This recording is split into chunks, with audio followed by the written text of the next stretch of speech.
بسم الله الرحمن الرحيم. الحمد لله رب العالمين، والصلاة والسلام على سيدنا محمد وعلى آله وصحبه أجمعين. خوشويستان وبريزان، صلوات ورحمات خواهي قورا برجي بسر جسد وروحي همولك من دا إن شاء الله، وصلاة أهلي بهشتان ليبي. السلام عليكم ورحمة الله وبركاته. لا مانجي رمضان خوشويستان وبريزان، خوا سبحانه وتعالى كجرينجي داو بمانجي رمضان وبيغمبر صلى الله عليه وسلم بكارو كردوكاني بإيش جوانكاني عليه الصلاة والسلام بفرمود جوانكاني هاني خلقي أدا عليه الصلاة والسلام كبردوام لتساكو تساكا كاريا من يكشك لو تساكو تساكا كارياني كبيغمبري خوا صلى الله عليه وسلم كالسو كوتي في أكرد وخوي أي كردو عليه الصلاة والسلام وهاني صحابة كاني أدا ودواتر لفرمند جوانا كاني صلى الله عليه وسلم آما جي بيا كردوا كأمتكي لسر بيروي أو بيغمبرنا زار صلى الله عليه وسلم برون يكشك لو شاكاني كبيغمبر صلى الله عليه وسلم هان من أدا وبتايبت لمانجي رمضان كمسلي بخشين بخشش صدقه چاكية كأجر وثواب لمانجي رمضان همو كارو كردو كان كمسلمان وإيمان دار أنجامي أدا كاتك كلنوجة لطاعة لعبادتايا للرجو قرتنايا لخير وصدقه وبخشينايا لحج لعمريا لهر شتي چاكية. پیغمبر خواه فرمي صلى الله عليه وسلم لمانجي رمضان الحسنة بعشر أمثالها أما بيش رمضان مانجا كاني ترى بلام لمانجي رمضان إلى 700 ضعف وإليدي هر شاكيك كمسلمان أنجامي بدا لمانجي رمضان بلو حو صدقات أروا أمش فضل وقوري مانجي رمضان بويا لمانجي رمضان مسلمان شنيك هولو ماندوبوني خوي درباري شاكا وشاكا كردن وبتايبت خير وصدقه وبخشين آيا أبي بتايبت أو كساني كهابون ربكنا خلكانك كم درامة خلكانك هيك يعني خلكانك فقير ومسكين بهانانا وبرا لبدأوي أوان أو كساني كهابون كدولمندن خاص سبحانه وتعالى أمانتي كيبيان بخشيوة كو أمانتا بجواني وبريكو بيكي بيجن دستي مستحقي خوي كأوانش فقير وهجار كم درامة كان أجرنا لبيغمبري خواه صلى الله عليه وسلم كان أجود الناس لما نجي رمضان بيغمبري خواه صلى الله عليه وسلم خيري أكرد صدقه وشاكي أكرد عليه الصلاة والسلام بلام لما نجي رمضان كان كالريح المرسلة أو أن شاكي أكرد أو أن خيري أكرد عليه الصلاة والسلام أو أن بخشي عليه الصلاة والسلام وكو بايكي خوش وبايكي فينك كأتشوه همو ماليكوا ببي جاوازي ببي أوي كيكشك مستحق بيت روي ليبكى أو مستحق نبيت روي لينكا بوي پیغمبر صلى الله عليه وسلم هاني صحابة كان شي أدا كتشاكا كاربن كبخشينا هبي كخلكانك كم درامت اسفادين ليبكى. طبعا كومالك هون كحال ومال بيرقا وبيجيقا لمزقوتي بيغمبري خواه صلى الله عليه وسلم أمانة كوانش فيه وتري أصحاب الصفة كالنا مزقوتي بيغمبري خواه لا سوچێکەوە لە ڕوکنێکەوە جێگەیان بۆ کرابوو وەکو کەپرێک ئەمانەوە ئەلێ هەرچی سەحابە خێری بکردایە خێرەکانیان لە خورما بوو لە بڵێن لە نان بوو هەرچی ئەوی لە توانایانە بوو خێران ئەکردووە ئەیان بەخشی ئەهاتنە ئەیان هاوردە خزمەتی پێغەمبەری خوا صلی الله عليه وسلم ئەوش دێوە لەگەڵ سەحابەکانە بە ئەی بەخشی و ئەیدا پێیان بۆیە خوا سبحانه وتعالى لە قورئان شەهانمان ئەدا قول ومغفرة خير من صدقة يتبعها أذى. هر يكشك تاكيكي كرت خيريكي كرت خيريكي بخشي با أقاداري أو بخشيني خوي بيت بو أوي بقاتا جي خوي وخوان سبحانه وتعالى لي قبول بك وخوي پروردگار أو تاكين لي قبول بك با أقاداري بمنتي لدوا ونبيت أو تاكي كيكا أو خيري كي بخشي بخشينكي خوي بابيكات كشني دسي خوش بيه بەڵام ئاگادار بێ منەتی بەدواوە نەبێت لە دوای بەخشینەکەوە نیەتی با وا نەبێت کە یەکێک پێیدا پێی بەخشی کاتێک کە لە مەجلساکە لە شوێنێکا بینی دەست بە سینگیا بگرێت و ڕێزی لێ بگرێت و لەبەری هەڵ بسێ لەبەر ئەو شتەنەی داپی ئەگەر نیەتی وا بوو ئەو بێگومان بەخشی نەکەی و خێرە و سەدەقەکەی هیچ بێسوودە و ناگاتە لای خوا سبحانه وتعالى و پێغەمبەرمان صلی الله عليه وسلم لە فەرمودەیەکە ئەفەرمێ سێ کەس هەن سێ سنف هەن لە ڕۆژی قیامەتە خوا سبحانه وتعالى دۆزەخیان پێگەرمەکە پێخۆشەکە وەکو سوتەمەنی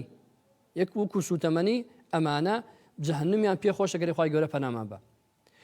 یەکێک لەو کەسانە پێغەمبەری خوا صلی الله عليه وسلم ئەماژاکە ئەفەرمی عليه الصلاة والسلام یەکێک لەو کەسانی کە خێرە بەخشێت و خێر ئەکات شەو ڕۆژ پێغەمبەری خوا ئەفەرمی صلی الله عليه وسلم ئەو کەسە دێنە حضوری خوا سبحانه وتعالى خوای گەورە ئەفەرمێ من ئەو نیعمەتەم پێت بەخشی پارەم پێتدا سەروەت و سامانم پێت بەخشی چیت لێی کرد ئەوش لە وەڵام ئاڵێ یا رب العالمین ئەوەی کە پێت دام بێگومان ئێمەش مژ لە پێناوی خوا لە شەو ڕۆژە ئەم بەخشی خوا سبحانه وتعالى پێ فەرمێ کەذەبتە دوو لە ڕووی ئێوەی بەڕێز کەذەبتە درۆت کرد لەبەر ئەوە بەخشیت لەبەر ئەوەی ئەم خێرەتە کرد پێت بڵێن ماشەڵڵا کابرایەکی دەست بەخشە کابرایەکی ماشەڵڵا دەستی تێر و تەسەلە پارە ئەبەخشێت بڵێ پەیوەندیمان لەگەڵایە فەرموو دایک عیسا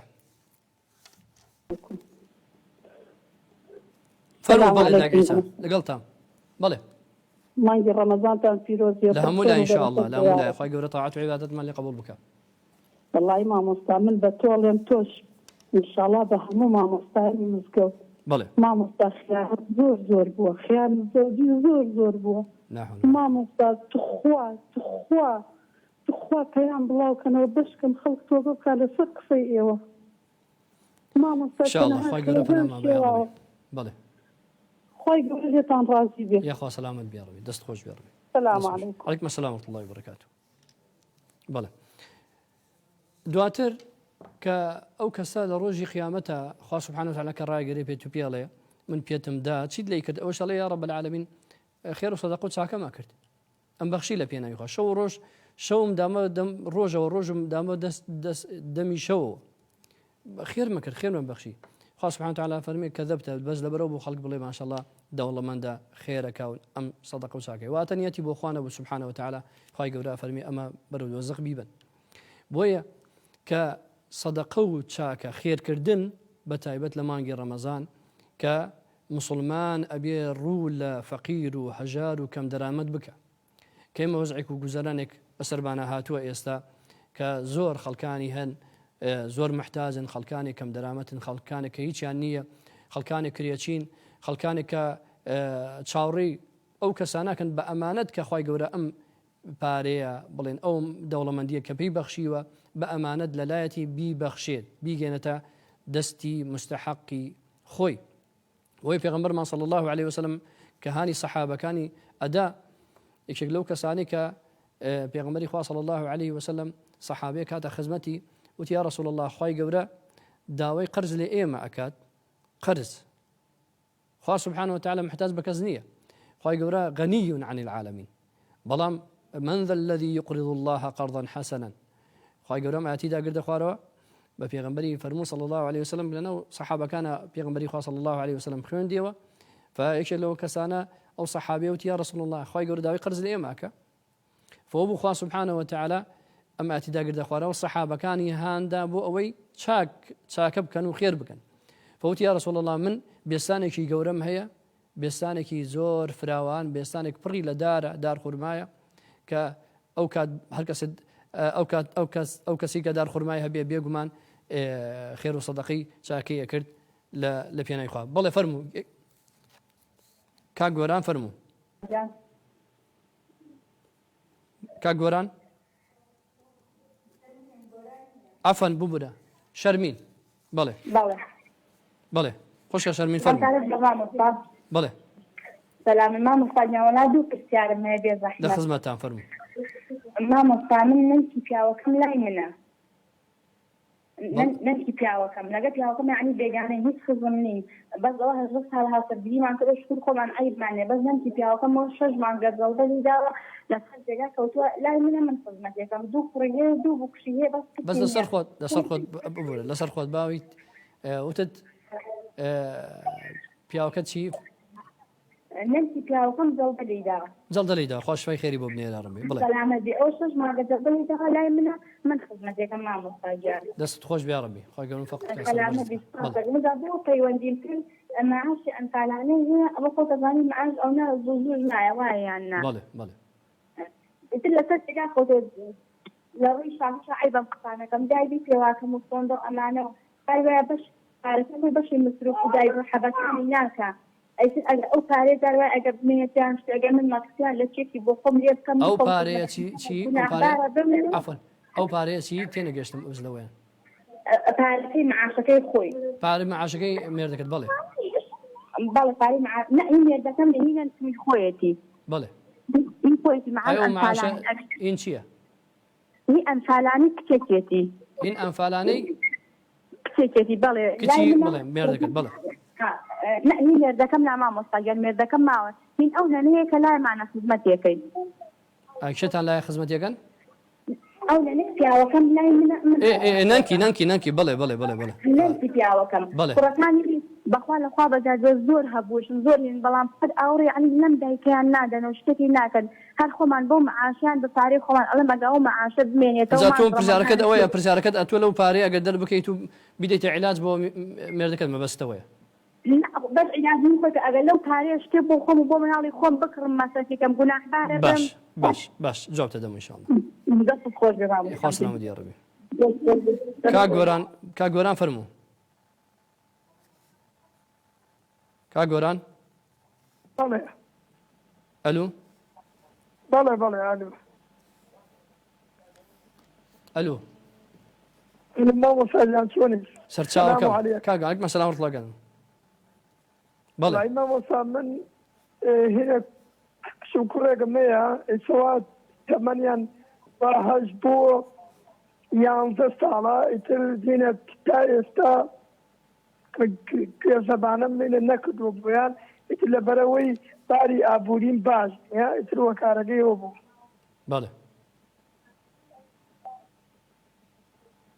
بەڵێ پرسیارەکەت چی بوو خۆتاوانبار نابی یعنی ئەگەر نەیکەی تاوانبارنی بۆ چی ئەگەر یعنی هەر بێت کاتێ دەبێت بیکەی هینە ئاساییەوە نیە بەڵێ بێگومان ئەگەر تۆ ئەگەر یەکێک نەبوون بێ هەر خێر و سەدەقەیەک چاکێک بەتر بەرامبەر هەرچیەکێ بێ ئەگەر نەیبێنە هیچی لەسەر نییە ڕاستەکەی خوا لێت ڕاستی بێ یاخوا سەلامەتی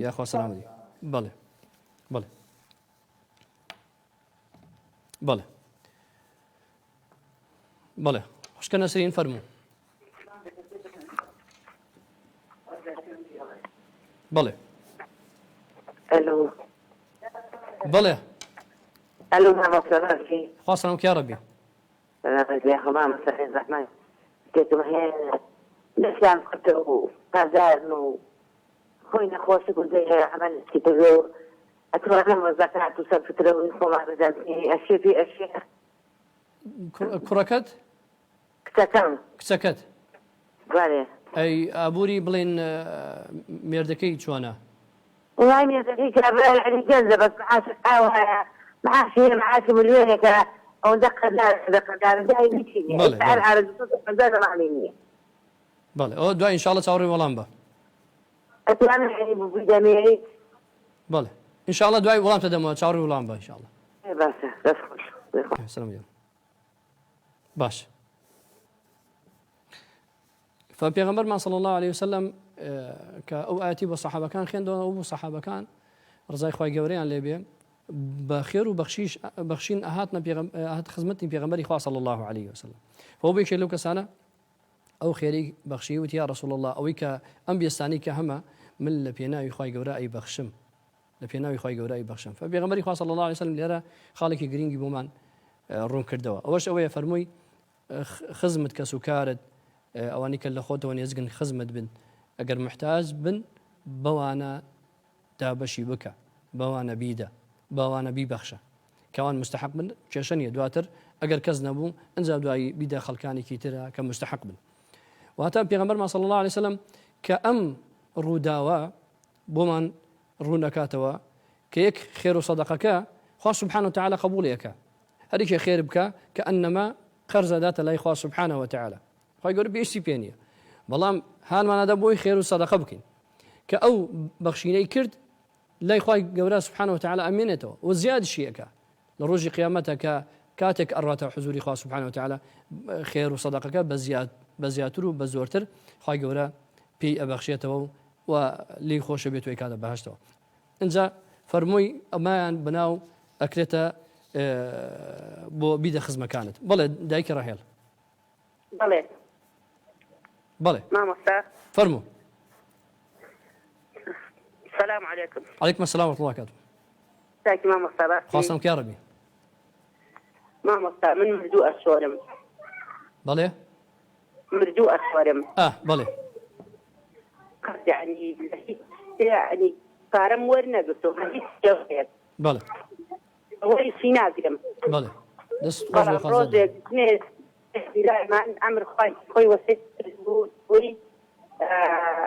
من هەمسلەیەکم هەیە هەر کەسێ شۆریمی ئەم هەمسلەی بدەیە بەڵێ ئەم شوێنای من مستەسم کردووە وەری ناگرم من وەرم نەگر ئەو خۆی کردێ بان مێزەکە داینا دوایی ڕۆشتم لە بازار فرۆشتم و داما سێ دەستجل مەکتەب بۆ هەتیو بەڵێ ئەو توی دەبێ بۆ من بێ من ئەم لەمە خێرم ئەگادی دووەمیش ئەم گوسیلەکەت وەرنەگرت من وەرم نەگرت بەزاو لەبار هێشت بەڵام من چوم لە بازار فرۆشتم و دامە سێ دەستجل مەکتەب بۆ هەتیو یعنی ئەم گوسیلەکەت لا بچوت فرۆشتت و داتە کردە سەدەقە و خێر بەڵێ دەستت خۆش بێ سەلامەت بی من لەبەرەوەی کە من خەرج کرد ئەو خێرە با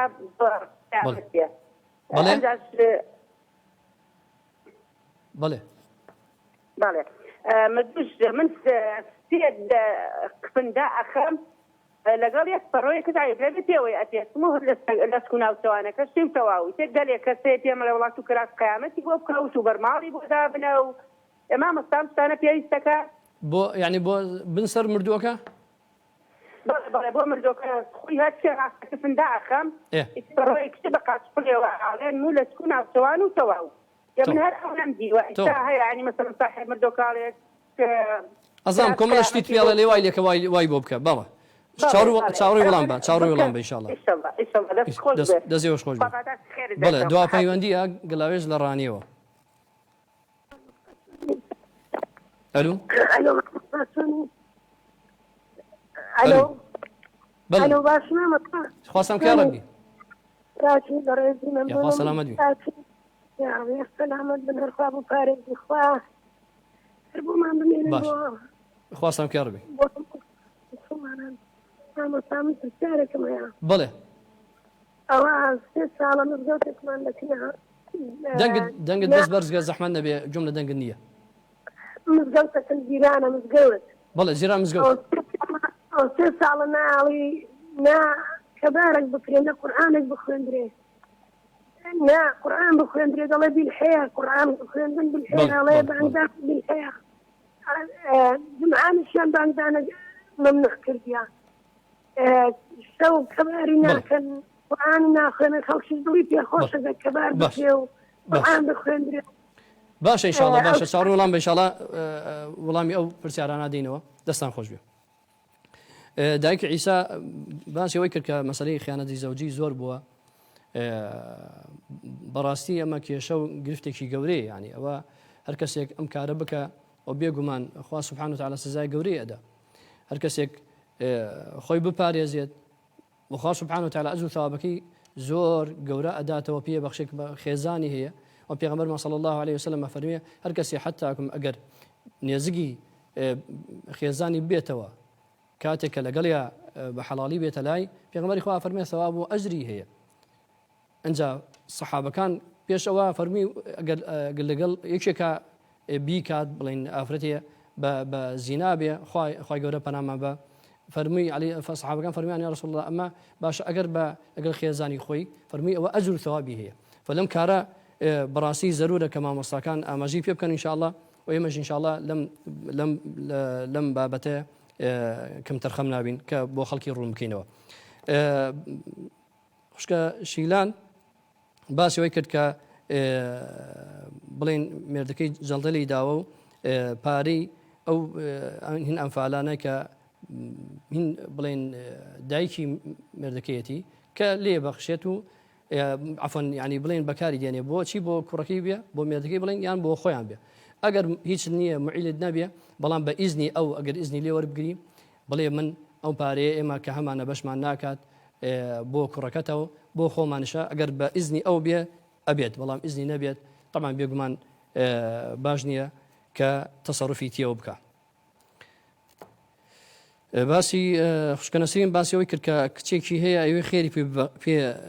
پێ بدا بەڵام وتی کوڕە مێردەکەشی پارەی موچەخۆرە طبعا ئەگەر هەروای بەخشی بیبەخشە بەڵام ئەمما وەکو سەداقە و سەرفترەوە ئەم شتانەیە ئەم بابەتانەیە نەوەڵا بیدە یەکێک مستحق بێ باشترە بەڵام ئەگەر مێردەکەی معیری نییە ئەگەر هیچی ناداتێ بێگومان یارمەتی بدی ئەوەش کارێکی زۆر باش و چاکشە. دایکی ڕەهێڵ باسی مردوشۆری کرد خوازای خێر دەتە بۆ کاری کە ئیکەیت و ئەو کاری کە کردت کە گوسیلەکەت کردە خێر و کردە بەخشید بە مناڵە و دواتر ئەوەی کە ئیکەیت و ئەنجامیادی لە کاتێک کە مردوو کفنەکەی هیچی ناوێت هیچی پێویست نیە تەنها ئەو قماشانە ئەو کفنانێک کە پێ بە ئاڵانە و نە بەرماڵدانە و نە شتی